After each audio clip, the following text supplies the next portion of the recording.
Alors, tout d'abord, je vais rester en bas parce que nous allons voir qu'il est surtout question de redescendre de la montagne plutôt que d'y monter. Donc, je choisis symboliquement aujourd'hui. Parfois, c'est juste parce qu'on n'est pas très nombreux, mais aujourd'hui, je choisis symboliquement de rester en bas de la montagne. Et puis, je voulais un petit peu, voilà, avoir comme ça spontanément, même si peut-être ça ne se fait pas trop dans le culte, mais comment est-ce que vous recevez cette histoire d'Isaac? Quel est le premier sentiment qui vous vient? La réaction intérieure. L'horreur, d'accord? La révolte, ça te révolte? Le désespoir? Le désespoir de qui? Quoi? J'ai pas entendu. Du père, le désespoir du père. Voilà. La confiance. Alors donc, nous voici avec ce récit très connu du sacrifice d'Isaac, ou plutôt de sa ligature sur le bûcher. Et puis aujourd'hui, il y a quelques enfants dans la salle, donc je pense que ça doit être d'autant plus difficile d'entendre ce récit. En tout cas, c'est ce que je voulais commencer par vous dire, c'est que moi, personnellement, depuis que je suis toute petite, eh bien, je suis tout simplement terrifiée par cette histoire. Alors sans doute parce que quand on est enfant, on s'identifie plutôt à la figure d'Isaac. Donc cet enfant qui suit joyeusement son père, heureux, fidèle, tout à son bonheur sans doute de cette aventure avec son père, loin du monde de l'enfance, loin des tentes rassurantes, parti pour ce qui a l'air d'être une sorte de voyage initiatique avec son père, puisque Abraham laisse les serviteurs et part ensuite plus loin avec son enfant qu'il charge du bois. Cet enfant, pourtant, sur le point d'être trahi dans sa confiance d'enfant envers les adultes, envers son père. Et puis, je suis terrifiée aussi, non pas seulement par cette histoire, mais depuis toute petite, par certaines prédications, certains commentaires qui sont parfois proférés à l'égard de ce texte, c'est-à-dire ce qui est en général mis en avant, la foi admirable d'Abraham, son obéissance aveugle, le fait qu'il soit prêt à tout donner à Dieu jusqu'à ce qu'il a de plus cher, son fils unique, jusqu'à le donner à la vie, à la mort. Le renoncement admirable de ce père au nom de sa foi. Alors pour moi, c'était terrible quand j'étais enfant, parce que pour moi, Abraham, c'était plutôt l'inverse, quoi. C'était la figure cliché du grand-père à la barbe blanche, celui qui, malgré son grand âge, se lance vers les routes, vers le pays de Canaan, celui qui cherche la promesse de Dieu dans les étoiles. Abraham, pour moi, voilà, c'était plutôt l'image d'un homme âgé mais déterminé, un bâton de marche, des étoiles plein le ciel. Bref, pour moi, Abraham, c'est une histoire qui d'abord nous fait rêver et nous fait entrer dans l'imaginaire. Et c'était pour moi une histoire rassurante, parce que si même dans le grand âge, on peut encore risquer de se mettre en route, c'est donc qu'Abraham n'a peur de rien. Et c'était pour moi, et je crois que c'est encore pour tous les enfants, une image rassurante et réconfortante, et pour nous aussi, pour le monde des adultes. Mais soudain, dans cette histoire, tout bascule. Voilà qu'Abraham entend de Dieu la demande de lui offrir son fils en sacrifice, et qu'il semble y répondre positivement. Et voilà qu'un certain nombre d'adultes louent cet Abraham-là pour sa foi, son obéissance. Et voilà qu'il y a de quoi être plus terrifié que jamais, car si être un bon croyant, c'est être prêt à sacrifier tout ce qu'on a de plus cher jusqu'à son fils, alors il y a de quoi être très inquiet par le monde des adultes, par ces figures parentales en apparence bienveillantes, mais possiblement destructrices, ces fées réconfortantes qui aideraient à grandir le jour et qui deviendraient des sorcières la nuit inquiétante et maléfique. Alors peut-on se fier à ce monde-là si la figure paternelle d'Abraham, cette figure un peu de grand-père, comme je le disais, se transforme soudainement en ogre menaçant? Et si en plus de l'histoire, c'est-à-dire si en plus la parole sur l'histoire magnifie le surgissement de la violence dont Abraham est soudainement pris en le qualifiant de bonne, d'une certaine manière. Donc en fait, ce qui se passe dans cette histoire, c'est qu'Abraham, au nom de Dieu, est pris d'une puissance destructrice de mort, d'une pulsion de mort à l'égard de son fils, et qu'un certain nombre de commentaires qualifient cette pulsion destructrice de mort de bonne, dans un discours qui fait de l'obéissance d'une foi qui devient ainsi exemplaire par son obéissance. Donc en fait, il y a... Voilà, je partage ce que je ressens avec vous. Vous avez certainement peut-être d'autres ressentis et on pourra en discuter à la fin. Mais je trouve qu'il y a deux choses, en fait. Il y a l'histoire elle-même, voilà, qui met en scène le surgissement d'une violence dont on ne voit pas comment elle va pouvoir se dénouer au fur et à mesure de la tension grandissante. Et puis, il y a la parole sur la parole. Parole qu'on entend un petit peu, mais pas complètement, dans l'Épître aux Hébreux, que je vous ai lu, où on loue quand même, l'auteur de l'Épître aux Hébreux, loue la foi d'Abraham qui, mis à l'épreuve, a offert Isaac. Alors, d'une certaine manière, l'Épître aux Hébreux s'en sort pas trop mal, si on peut dire ça, puisqu'on nous dit qu'en fait, Abraham avait une telle confiance en Dieu qu'il pensait que Dieu allait ressusciter Isaac, et que donc c'était sûr que Isaac n'allait pas mourir. Donc Abraham savait par avance qu'Isaac n'allait pas être mis à mort. Bon, c'est possible. Encore faut-il avoir une foi, une sacrée foi. Fallait-il qu'Abraham, dans ces cas-là, vraiment ait une sacrée foi dans le Dieu de la vie et non pas dans le Dieu de la mort qui lui demande de sacrifier son fils. Voilà. Alors, en tout cas, moi, ce que j'entends parfois dans certaines prédications, c'est qu'une chose mauvaise, c'est-à-dire mettre à mort son enfant, est nommée bonne, et que nous sombrons dans un univers qui pourrait être celui de la peur, possiblement celui de la folie, lorsque les repères s'inversent et lorsque les choses mauvaises sont dites bonnes et vice-versa. Et puis, c'est aussi très embêtant pour notre regard, le regard que nous posons sur Dieu, car quel est-il ce Dieu qui donne la vie ? Ce Dieu de l'amour, celui que Abraham a prié pour avoir un enfant désespérément dans son grand âge et qui soudainement exigerait de reprendre cette vie pour qu'elle soit mise à mort au nom de la foi et de l'obéissance. C'est aussi une figure inquiétante de Dieu que nous pourrions développer à partir de ce récit. Alors après, je suis embêtée parce que j'ai trop de choses à vous dire. Et il faudrait plusieurs, en fait, de plus en plus, je pense que sur un texte biblique, il faudrait faire plusieurs prédications pour qu'on arrive à s'y retrouver. Je vais dire des choses et puis vous allez prendre ce que vous pouvez et ça sera peut-être un peu fouillis. Mais il me semble que cette histoire d'Abraham, en fait, qu'on place sur un piédestal et dont on loue la foi d'Abraham, la foi de ce personnage, en réalité, c'est une histoire de doute. Et une histoire de doute salvateur. Et vous allez comprendre où je veux en venir. Alors, quels sont les différents niveaux de foi dans cette histoire ?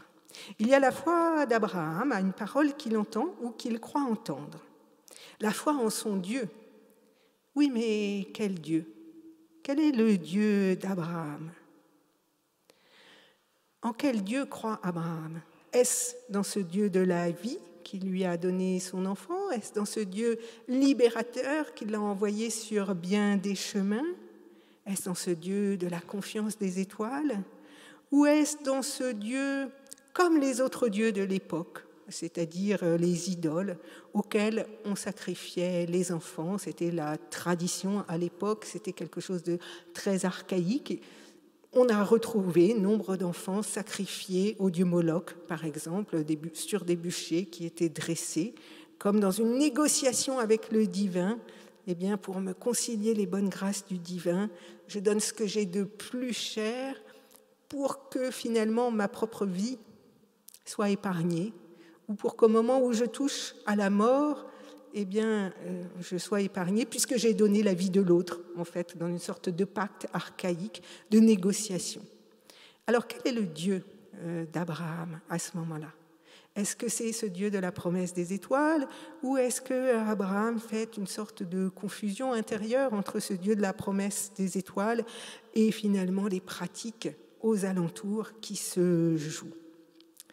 Donc il y a cette question sur la foi d'Abraham. Il y a aussi la foi qu'Abraham croit que Dieu a en lui, c'est-à-dire finalement, pour que Dieu ait confiance en moi, Abraham, eh bien, il faut que je sois de toute confiance et donc que j'obéisse aveuglement pour qu'il puisse avoir foi en moi-même. Donc là, il y a quelque chose aussi qui se joue. Et puis, il y a ce qui me touche peut-être le plus dans cette histoire, il y a la foi d'Isaac. Cette foi d'Isaac, elle s'exprime envers son père parce que c'est la figure directe. C'est une foi confiante, presque aveugle. C'est une foi pleine et entière, joyeuse et heureuse envers l'adulte responsable.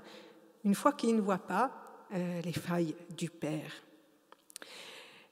Et en fait, cette histoire va devenir une histoire de doute, et de doute bienheureux, de doute qui fait de la foi non pas une confiance aveugle, mais bien une confiance joyeuse, mais aussi responsable.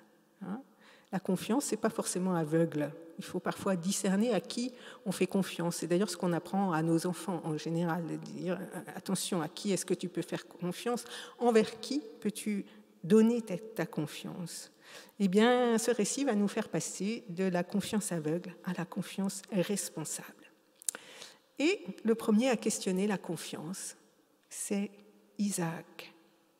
Isaac qui suit aveuglement son père, mais qui comprend progressivement que quelque chose cloche. Car où est l'agneau pour le bûcher, dit Isaac. Quand même, bon sang de bonsoir, il y a quelque chose qui ne va pas. On monte vers cette montagne, il y a le bois, il y a le feu, il y a le couteau, mais il n'y a pas d'agneau pour le bûcher. Isaac pose la question qui, d'une certaine manière, fait éclater à la fois nos propres questions, porte nos propres questions, et cette confiance aveugle. Tout soudainement, Isaac doute, et comme il fait bien de douter, et si seulement ce doute pouvait lui faire prendre ses jambes à son cou. Abraham, lui aussi, est éprouvé dans sa foi.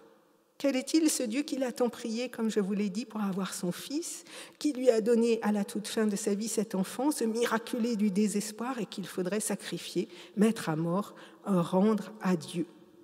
Si l'on suit l'histoire biblique, on comprend quand même qu'Abraham, qui était déjà très vieux quand il est parti du pays de Canaan, qui a mis beaucoup de temps encore à avoir un enfant, eh bien, s'approche très certainement de la mort. En tout cas, il est dans sa très très grande vieillesse, une heure où sans doute la fragilité et la vulnérabilité l'éprouvent.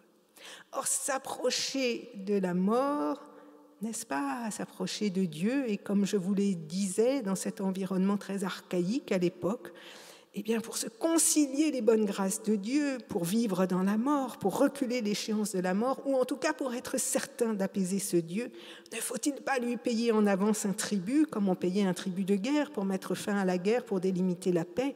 Bref, pour vivre, comme je vous le disais, faut-il faire mourir? Ce sont les questions qui sans doute traversent Abraham, d'autant qu'à l'époque, comme je vous le disais, ils étaient légion, les sacrifices d'enfants aux dieux des Cananéens. Oui, il est profondément riche, ce texte. Il touche à des questions très archaïques, à la fois très ancestrales, dans des coutumes terrifiantes de ces époques-là, mais aussi aujourd'hui encore à des failles intérieures qui sont toujours à l'œuvre pour vivre. Faudrait-il mourir ou faire mourir ?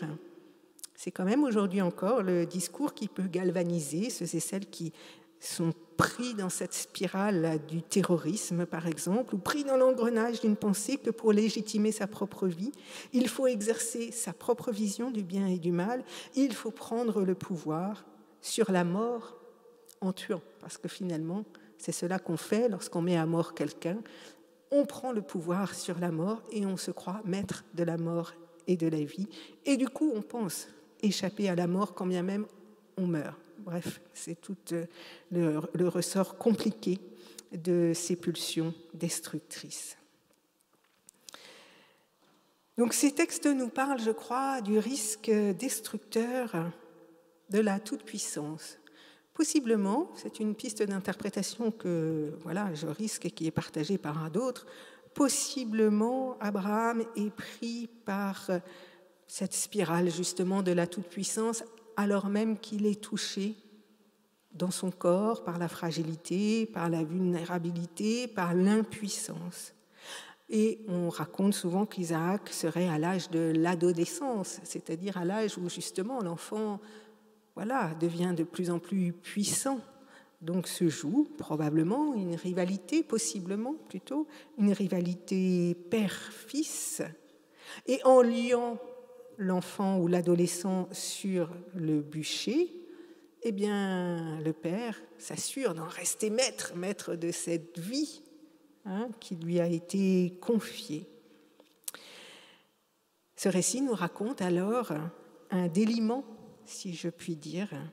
Isaac va être délié du bûcher, délié peut-être du fantasme de toute puissance de son père, qui va devoir accepter ou qui accepte peut-être simplement de le laisser grandir et vivre, qui accepte la fragilité de sa propre vie, qui accepte de regarder son enfant, prendre le pas sur lui-même, tracer son chemin. Voilà. C'est une lecture possible parce que vous avez peut-être remarqué que Abraham semble redescendre tout seul de la montagne. Isaac a comme disparu. C'est Abraham qui retourne vers les serviteurs. Que fait Isaac? Nous ne le savons pas. Peut-être que sur cette montagne, c'est une coupure symbolique qui s'est jouée, une coupure entre les générations, une coupure où la génération précédente accepte de laisser aller les enfants pour qu'ils vivent, son fils, en tout cas Abraham, pour qu'il vive sa propre vie. Ce récit, donc, s'avère assez passionnant sur ces réflexions de toute puissance ou d'impuissance. Et il est peut-être un autre élément sur lequel il est intéressant de s'attarder, c'est qu'Abraham entend qu'il faut offrir son fils en holocauste. Alors l'holocauste, et puis dans la traduction hébraïque, exactement, c'est un mot qui dit « fais monter ton fils en montée ». Voilà, fais-le monter en montée. Voilà ce qui est dit. Donc, offre-le en sacrifice pour un sacrifice. On peut traduire ça, et de nombreuses traductions choisissent ça. Mais en réalité, le mot qui désigne le sacrifice en hébreu, ça veut dire faire monter. Pourquoi ? Eh bien, parce que quand on fait un sacrifice, eh bien, la fumée s'élève vers Dieu et monte vers Dieu. Donc, c'est pour cela que c'est le mot qui est choisi. Donc, si on choisit de revenir, de ne pas trop traduire, mais de revenir au mot littéral, fais-le monter en montée, alors là, on peut entendre beaucoup d'autres choses. Qu'est-ce que c'est que faire monter son enfant en montée? Est-ce que ce n'est pas justement ce que nous entendons dans notre petit mot d'élever son enfant? Élève ton enfant, rends-le aussi grand que possible, aide-le à grandir, à s'élever. N'est-ce pas cela que Abraham devrait entendre? Lui qui monte sur la montagne pour s'élever lui-même, eh bien peut-être faut-il au contraire qu'il redescende de la montagne pour élever son fils, pour le faire grandir, pour le rendre grand, ou peut-être aussi pour l'élever spirituellement. Oui, peut-être qu'il faut le faire monter en montée vers Dieu, mais faire monter en montée vers Dieu, ça ne veut pas dire tuer, mettre à mort, faire couler le sang. Ça veut dire, donner de l'espérance, de la hauteur à notre vie, offrir cette hauteur à son propre enfant, transmettre cette espérance. Il me semble que c'est aussi ce que nous dit cet autre récit, ce récit de l'autre montagne où les disciples espèrent eux aussi tellement être élevés avec Jésus sur cette montagne, être glorifiés, eux qui ont tout donné pour suivre Jésus et qui méritent bien quand même leur heure de gloire et qui vont découvrir sur cette autre montagne qu'il n'y a pas d'autre élévation que celle de l'amour, puisque ce qu'ils entendent sur cette montagne, c'est cette parole-là: celui-ci est mon fils bien-aimé.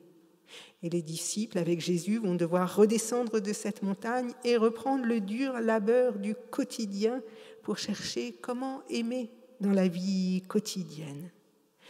Peut-être que ces récits nous disent qu'il n'y a pas d'autre puissance, d'autre élévation que celui ou celle de l'amour, qu'il n'y a pas d'autre gloire que celle qui cherche à aimer dans, je dirais, le plafond bas de nos vies, dans le quotidien de nos existences. Alors finalement, je vous dirais que ce récit, c'est le récit d'un doute salvateur pour moi. Voilà, un doute salvateur, un doute qui doit toujours nous habiter pour chercher si nos actes, nos décisions protègent la vie.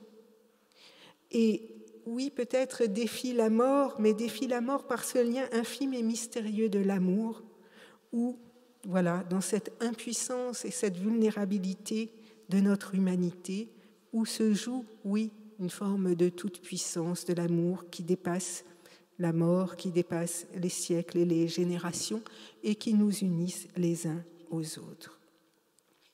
Oui, la vie est plus grande que nous, l'amour est plus grand que nous. Oui, les générations suivantes montent de la terre, elles s'élèvent.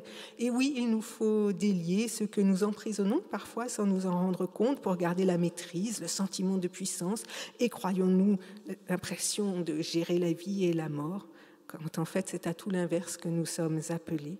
Nous sommes appelés à entendre dans le doute salvateur d'Isaac l'appel à redescendre des piédestals où nous tentons de prendre parfois le pouvoir. Amen.